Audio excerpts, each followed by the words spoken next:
Hello everyone, today we will solve the question number 5 of exercise 4.3, which says in a class test the sum of Shefali's marks in mathematics and English is 30.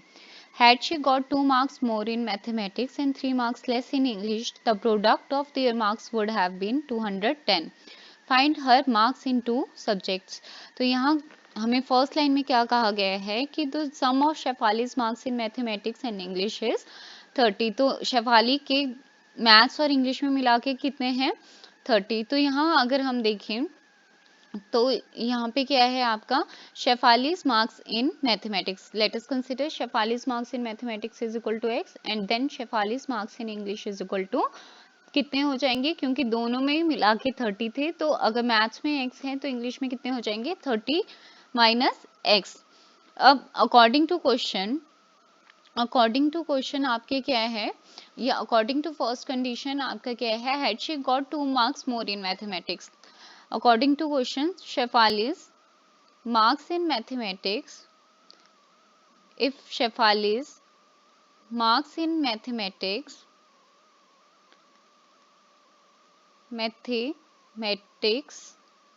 Is equal to कितने हो जाए आपके 2 marks more in mathematics. पहले x थे तो अब कितने होंगे x plus 2.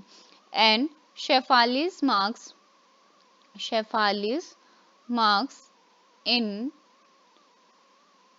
English 3 marks less in English. तो पहले कितने थे उसके मार्क्स 30 माइनस एक्स थे, तो अब -3 और हो जाएंगे तो कितने रह जाएंगे 27 माइनस एक्स.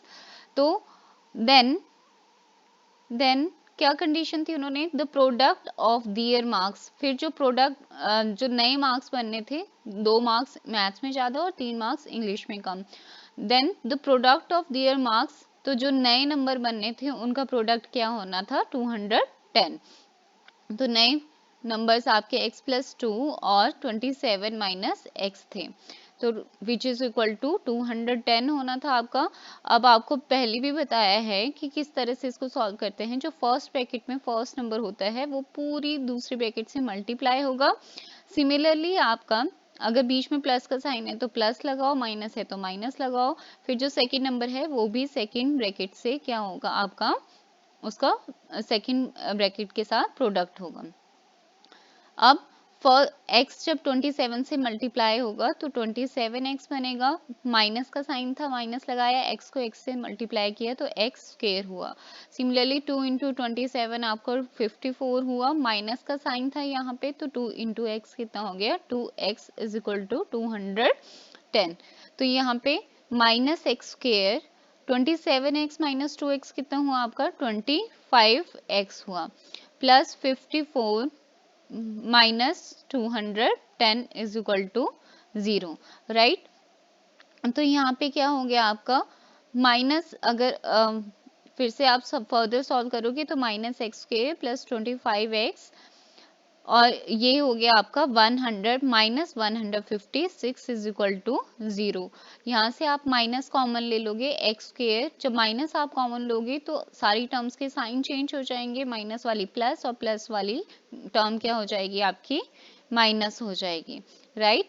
अब ये माइनस का मतलब था -1. जब -1 0 के अपॉन में जाएगा तो वो भी क्या हो जाएगा 0, विच इम्प्लाइज इक्वेशन क्या रह जाएगी आपकी x square minus 25x plus 156 is equal to 0 रह जाएगा.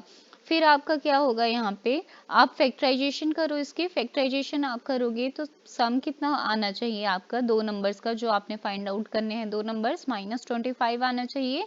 और प्रोडक्ट क्या आना चाहिए, प्रोडक्ट होना चाहिए आपका जो एक्स स्क्वायर के आगे क्या है 1 है और आपकी कांस्टेंट टर्म क्या है 156 है. तो प्रोडक्ट होना चाहिए 156. तो ऐसे 2 नंबर है 12 और 13.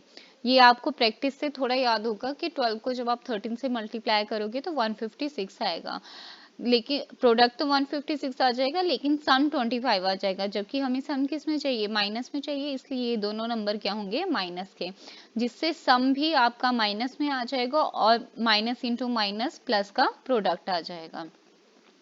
तो x square minus 25x minus 12x minus 13x plus 156 is equal to 0.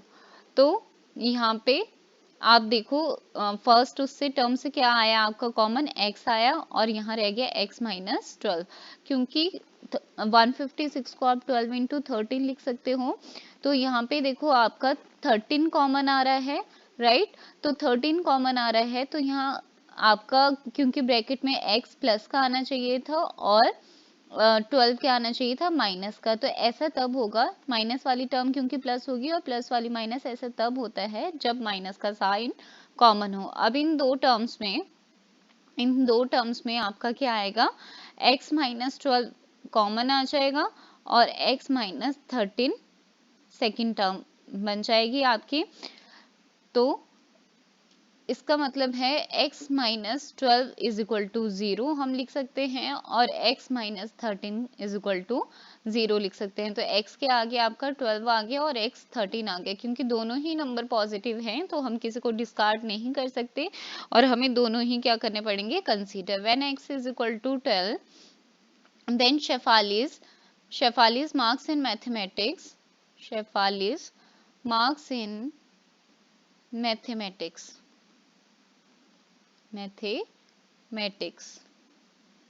कितने हो जाएंगे, 12। And Shefali's marks in English कितने हो जाएंगे, 30 minus 12 in English is equal to 30 minus 12 which is equal to 18, right. When x is equal to, अब दूसरी term consider करते हैं, when x is equal to 13, Shefali's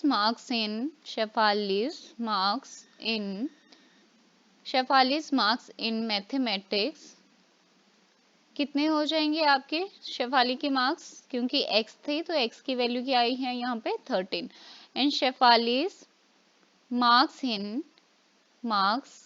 in English is equal to 30 minus 13 कितने हो जाएंगे आपके, 17। तो ये था आपका क्वेश्चन। तो यहाँ आपकी दो तरह की वैल्यू आई, 12, 18 मार्क्स हो सकते हैं, 13, 17 मार्क्स हो सकते हैं। तो ये था आपका क्वेश्चन नंबर 5 ऑफ एक्सरसाइज 4.3।